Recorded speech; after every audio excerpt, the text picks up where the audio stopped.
Hello, I'm Bob Weeks for Wichita Liberty TV, your weekly source for news, analysis, and commentary about Kansas and Wichita government and public affairs. We're still broadcast on Great Plains Television, Sunday mornings at 8:30, repeated at 4:30 in the afternoon, but we've also got additional times and channels on Saturday and Sunday as well. Check KGPT 26 if you want to for that, or also my website, The Voice for Liberty, wichitaliberty.org, for information about Wichita Liberty TV, show notes for this episode, show notes and all the old episodes, plus other material that I and others create nearly every day. So this week it's just Karl, Peterjohn, co-host, and I together. First show in the new year, so we're going to take a look at the past year in Wichita and Kansas news and see what was going on. I think probably, Karl, when we look at local stories, and this would be a local story in pretty much every town in Kansas, is the shift in having our local city and school board elections from spring to the August and November cycle. We did that this year, and how do you think it worked out? I think it's very much a mixed bag. The intent was to try and generate a significant increase in voter participation, and frankly, I think that didn't work. It didn't work in Sedgwick County. 2 years ago in the spring general election in Sedgwick County, 44,000 people voted. In November, 24,000, so not much more than half. Although up in Johnson County, 2 years ago, 37,000 people voted in their local elections. This year, 66,000. So I think it depends. You know, they had the Overland Park mayorship was contested up there. We didn't have a mayoral race in Wichita this year. Remember, spring 2 years ago, we had the marijuana issue plus the mayor, and so some things like that. But it didn't really produce the big groundswell of turnout that people were hoping for. Well, I would say that when you put issues on the ballot, historically that has driven turnout. It occurred in the early 1990s when there was an issue related to gambling that got on the ballot, and also a sales tax effort for a downtown arena that failed, and the turnout was actually higher than 2 years later when there was a citywide mayor's race, and at that time there was only a city council and school board contests. And so, for instance, in my part of West Wichita, where I live, we had only the three school board races where we could vote on. Those were the only issues on the ballot, Bob. And some of those school board races were real yawners, if I can say, where you had perhaps the incumbent who has some name recognition, and then another candidate who really doesn't have the resources to put on a good campaign. And we saw that in the city council too. In District 1, there were 4 candidates in the primary, including a friend of ours, John Stevens, all good quality candidates. But in the other 2 districts, there was an incumbent plus another candidate, but their opponents were people who just did not have the wherewithal to mount a vigorous campaign in terms of, I think, their personal characteristics. Poor Sybil Strum, you know, she's a sweet lady, but doesn't really have the ability to run much of a race, and certainly she was outfunded about $10,000 to 1. Yeah, so unfortunately, we really didn't have much things. And so I guess we have a new city council that's going to be sworn in maybe next week, or I can't remember, pretty soon anyway. Do you think it's going to make a lot of difference, the 2 new members? Well, in terms of the city council, I don't expect a huge change from the people who were elected, and but there's always room to be surprised, and it will change the interpersonal dynamics when you're talking about a relatively small body. I served on the county commission where there were only 5, so it was 3 people, a majority, and in the city council it's 7. So it's very different from being in the legislature where you've got 125 in the House, 40 in the Senate. Lots of people. Plus you have committee meetings. The local bodies don't really have committee meetings where the bills originate from. Well, the difference is the county commission or the city council is sort of a committee of the whole all the time. And whether they're meeting formally in their commission chambers, or they're meeting in a workshop or informally, which does happen. And these are open meetings, but they're not commission meetings or council meetings. They're really not, the local city council and school board and things, they're really not deliberative debating bodies, are they? Well, no, they're not. I mean, they meet, the city council is normally 3 or 4 times a month. The county commission was 3 times a month usually, although there were some months where we'd have some special meetings and we'd get up to 4 or 5. School boards twice a month. Yeah. But I mean, they don't really have a lot of debate, and I mean, they do sometimes, but nothing like up in Topeka or the national legislature either. It's very different than in state or national office. Yeah. So not much change, we don't think, in policy at Wichita City Hall. Well, concerning both the school board and the city council, I think it's going to be a continuation of past policies. Yeah, probably so. Okay. Well, Karl, let's take a moment off for our commercial break. We'll be back with more Wichita Liberty TV in just a moment.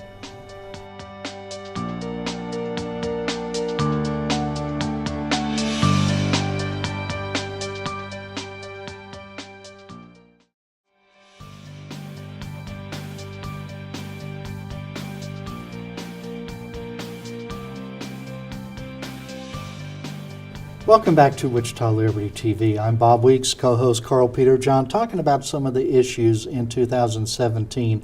You know, another big one in Wichita was the Spirit Aerosystems expansion that was announced near the end of the year. Hailed as a huge win for Wichita, and it's a pretty big deal. I mean, Spirit has about 11,000 employees. This expansion is billed as another 1,000, so that's almost 10%, 9 or 10%. But let's be appropriately humble, Karl. When our city's largest employer announces that they're expanding and they choose the same city, that's kind of the minimum level of competence we'd expect from our economic development machinery, don't you think? Well, I think it's not only the minimum in terms of the economic development side, it's a question of where we're going next, Bob, because there was also talk about the Tyson chicken facility, and that basically got pushed out, and the question came up whether public opposition, which there definitely was some, but also to the degree that there was a question in terms of how much subsidies would be provided to a new employer to come into the community. And I think it's kind of a sad situation for Kansas that we haven't been able to diversify. That had been one of the big points when I was on the county commission for 8 years, focused on the fact that trying to move away from aviation, because the question had been, are we too closely tied to aviation? Now, I think one thing that is not fully appreciated in the aviation side, Bob, is a company like Spirit is primarily commercial aviation, while Cessna and Learjet, and of course Cessna has their Hawker Beechcraft, or basically Beechcraft subsidiary, their corporate jet type of aircraft, which is basically a different market than the big jet airliners that Spirit commercial contributes airliners. To, yeah. And so when you're looking at because the Spirit really did pretty good this last decade, while companies like Cessna and Beechcraft were really suffering, and still are, I'm afraid. That's absolutely the case. And if you look at going back, say, a decade, Bob, just before the Great Recession of 2008, you're basically looking at an environment where there had been a larger percentage of the workforce had been tied to aviation jobs in this community. And so for all these decades, we've been hearing people say we have to diversify away from aviation, but still so much of our economic development machinery is focused on that. Here's 1,000 jobs at Spirit, and the mayor has been saying, well, that'll lead to another 2,000 to 3,000 jobs in Spirit's supply chain. No doubt that that's probably true, but those jobs are aviation jobs too, for the most part. And so we're going to end up being, I think, more concentrated in aviation. And the cost of these subsidies, which is huge, we poured hundreds of millions of dollars into Spirit and its predecessor, Boeing, over the past several decades. And that's all, costs that someone else has to bear. And I'm particularly worried that it's the young companies, the entrepreneurial companies that are trying to grow, that face the big costs that of the subsidies that we give to our big companies. Well, that goes to the question of should we have lower taxes for all or select special interest tax breaks for a select few. And that's a big problem for, I think, both local officials at the city and county level as well as state officials. And this is one of the the downsides of all this is our business press too. You know, the Wichita Business Journal on Spirit, it said, talking about other cities that are luring Spirit, it says, many are not shy about bringing cash to the table as an incentive. In Wichita, in the wake of the defeat at the polls in 2014 of a sales tax measure that would have been used in part for economic development activities, such a war chest isn't an option. Now, there's about 8 things wrong with that. First of all, we're giving a lot of cash to Spirit. We're canceling debt that they owed us. You know, the special water plant we built for them, $3.5 million. We're canceling that. We're building a building for them, all this type of stuff like that. But the city has cash available just because they didn't get it from a sales tax. Any day they want, they can raise property taxes, although there's some limitations now, but they can raise franchise taxes. They can shift around millions of dollars at will to be able to fund these activities if they feel they really need them. Well, there have been a number of proposals, and certainly I saw more than a few when I was on the county commission, where there were efforts to try and either attract or retain businesses. And the challenge that I felt was that trying to picking winners and losers, that the elected officials, the skill set for getting elected and the skill set for being successful business developers aren't necessarily the same. Yeah. So just really disappointed at the Wichita Business Journal, and the Eagle reporting isn't much better on that because they've got a lot of cash and they can get more. And another thing that they also wrote about is that we hear all the time that these economic development incentives are justified by the cost to benefit ratio. And typically the city requires that for every dollar we invest, be it cash we give, be it that future taxes we give up, that we get 1.3 times that much back. And a lot of these projects now, for example, on the Spirit project, Wichita State University forecast 2.75 to 1. So if we really believe this, Karl, why would the city not be willing to borrow many millions of dollars to give to companies if we're really going to get 2.7 times as much back?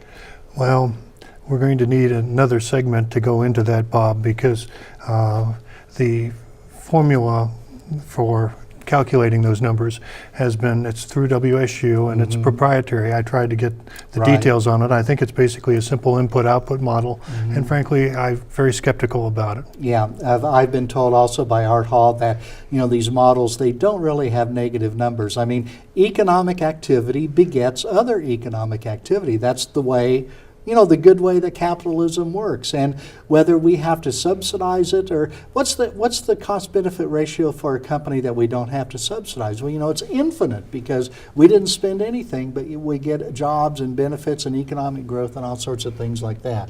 So let's take another moment off, Karl. When we come back, we'll take a look at some of the issues at the state level that shaped our state in 2017.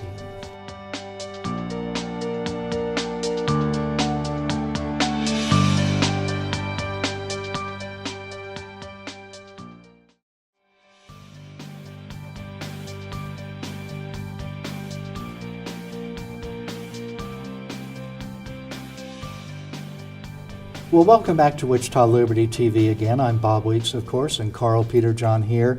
Karl, what were some of the big issues at the state of Kansas level last year, do you think? Well, I think the major issue is the largest income tax increase in state history, or I should say the largest tax increase. We've had the second phase of it just take effect a few days ago, and we're in a situation where more is expected because we're looking at more mandates from the judiciary saying that spending has to increase for the government school structure in the state. And even though they aren't specific in terms of the amount, Bob, that has been the driver, and the fact that the liberals in both parties, there are plenty of tax and spend of what I like to call Obama Republicans, whether they support expanding Obamacare through Medicaid expansion here or through increased income taxes. The Obama Republicans are a significant force at the State House and allied with the Democrats. They basically overrode Governor Brownback's veto of the tax increase this year. In 2017, and set the stage for the new income tax increase this year with the retroactive nature of the tax increase last year. And it's going to be interesting to see how it impacts the state's fiscal situation, because we've had such a big boost since November of 2016 when Donald Trump was elected. And even though the tax bill that was enacted by Congress to cut taxes is just a few, the ink is hardly dry on it yet, the regulatory changes that occurred in Washington, I think, have had a major impact in a positive way. We aren't talking about the waters of the U.S. rules impacting Kansas agriculture. We're moving away from some of the more stringent regulations that were coming out of Washington to restrict all sorts of activities in this state, whether it was in the energy area, ag, or It certainly is a big areas. story that the Trump administration, when people criticize and say he really hasn't had any legislative successes until the tax bill, but he would point to all the reforming of regulation. You know, I know that they're doing that, but I've not really seen a bringing together an analysis of all the regulatory changes over 2017. I'm going to keep looking for that. I hope that there's something so we can really see what's happening there. But so the tax increases in Kansas, besides being a policy story, is really a political story too, because it barely passed the bill in both chambers of our legislature, passed with barely less than a veto-proof But you were talking two-thirds majorities, Bob, Right. that are not easy to get at the State House. Right. The governor vetoed, and then both chambers, they were able to Override it. wrangle a few people to switch votes and did that. Now, there was Medicaid expansion too, which passed both chambers. Governor vetoed, but the House of Representatives, which is I think where that bill originated, it did not override the governor's veto. So the Senate never held that vote, but that was pretty close too. And I have a feeling you think that this year that may have a different outcome. Do you think? I think Obamacare expansion will be a major issue this year, pending what other issues I believe our judicial oligarchy is going to put on us, Bob, because we've got major decisions coming from the court, long pending at the moment, on all the, if they find a constitutional right to abortion in the Kansas Constitution, probably right next to the provision for state-owned and operated casinos that the court has found, Yeah. they will continue to drive the state agenda. And they've certainly driven it on K-12, which in the state's general fund is over half the state's budget. So that was on October 2nd. They finally announced their ruling on the, I think the adequacy portion of the school finance. Is so complicated, all the legislation, but they basically said, no, you're not spending enough money, right? And you know what really bothered me, But they didn't say how much. Right, they don't say how much. In this decision, they have in the past, but not this one. What really bothered me is the court was very critical of the state in the way it presented its case. Now, the state being, the Attorney General's office, I think, under Derek Schmidt and whoever they've hired to handle this, that the Supreme Court had told them, show us your math. And the Supreme Court says, you didn't really show us the math this time. So we have a hard time figuring out what all these charts mean. They weren't really identified very well. It seems to me that the state might have even tried to tank this. I would hate to say that, but I think that they didn't try very hard, Karl. That's what I'm saying.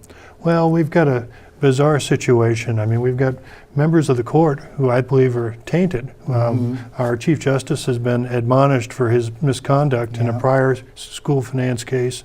We've got other members of the court who were involved in school finance litigation before they joined the court and have not recused themselves, although one member of the court Chief has. Justice. Yeah, Caleb Stegall, because he's new to the court, and before that he had worked for the governor. So. And had been involved from the governor's side with this litigation, so he had recused. And then Carol Byer recused herself, but has never said why. That's true. She has. And I think we know why, but I mean, she's not. Well, there was a whole controversy about that with the last gubernatorial election. Yeah. But the whole issue, I believe, has been tainted with the fact that you've got people who, when the Montoy case, the lead plaintiff was the Salina School District, and you've got an attorney for that school district who gets promoted to the Kansas Supreme Court, and then and that was Lawton Nuss, and who's now the Chief Justice.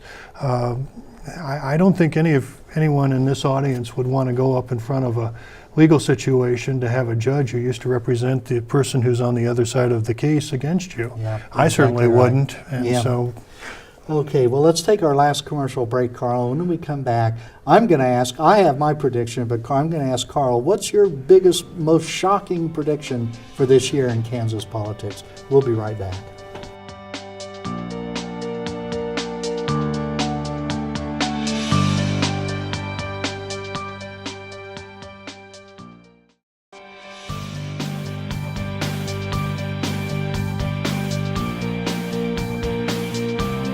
Well, welcome back to this last segment of Wichita Liberty TV for this week. I'm Bob Weeks, of course, and Karl Peterjohn with me.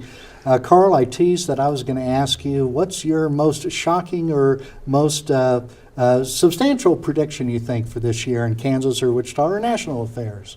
well, in national affairs, I think probably the biggest surprise for this past year was, and it's an underreported story, was the assaults on elected officials, particularly Republican conservative officials, Senator Rand Paul, the shooting of several members of the assault baseball team that led to House Majority Whip Steve Scalise spending a lot of time in the hospital Right. and still in recovery. Very serious injuries. And I think the toxicity of politics has,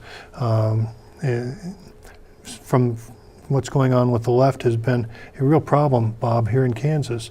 I would predict that the surprises that we're going to see at the ballot box this year, there's a lot of talk about a Democrat wave, and they're based on what happened in Virginia last year and the special election in Alabama.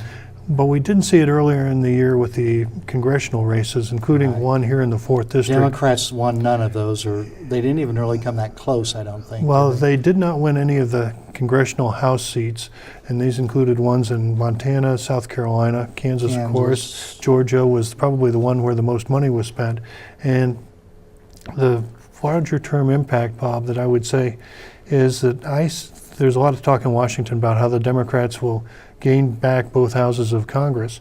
The map's awful for the Democrats in the U.S. Senate races, but they only need to flip basically 2 seats, and that could be, it's possible.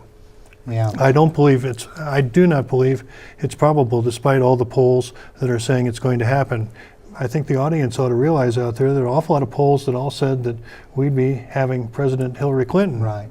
And I today. think the election in Alabama, the Senate one, I mean, there was a candidate real unusual. I mean, that was more about Roy Moore, I think, than Democrat or Republican or something like that.